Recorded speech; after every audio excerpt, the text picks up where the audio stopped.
welcome to Profound Words of God in Scripture. My name is Nemesid Oyekomi, and today we'll be talking about the second part in 2 Samuel chapter 1. So if you want to know what we talked about in the first section, go listen to our previous video. 2 Samuel chapter 1 from 17 to the end. So now David has killed the young man who brought that bad news that Saul was dead. And what did David do next after David had lamented, torn his clothes, fasted, for the nation of Israel, for Saul and for Jonathan? The next thing David did was gather the people. Scripture says in 17, David took up this lament concerning Saul and his son Jonathan, and he ordered that the people of Judah be taught this lament of the bow.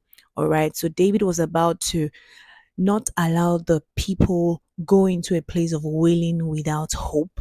He was also trying to tell them that, see, this is not the time for you to make so much gyration and noise about, your king being defeated. I love what David did. David did not come out calling out the weaknesses of Saul. So David ensured that there was a reminder of who these people were, what they did, how courageous they were, faced wars without backing out. And he was trying to teach a generation, emphasizing, putting it in songs for a generation to learn and also carry to the next generation. What was he talking about? This fall was a fall on us. It has not been heard that the Israelites are defeated, but then this is what it is. But the fact that we're defeated does not mean that we will stay down, right? The fact that there's a weakness showing does not mean that there is no strength within. So arise, wake up, right? And then he starts to remind them, Saul and Jonathan in their life, they were loved, they were admired, and in death they were not parted. They were swifter than eagles, they were stronger than lions.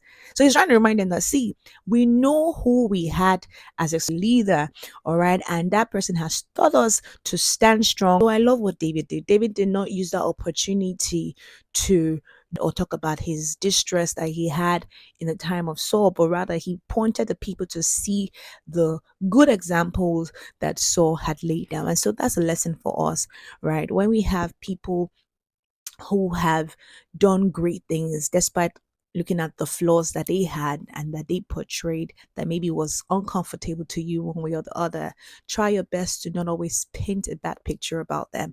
Try your best to always talk about those good things, fan those flames, let people see those things that they did and learn from it. I mean, the Lord gave the word, but great was the company that published it. So share it and tell me in the comment section what you learned and what was really profound to you in 2 Samuel verse 16 to 21. Shalom.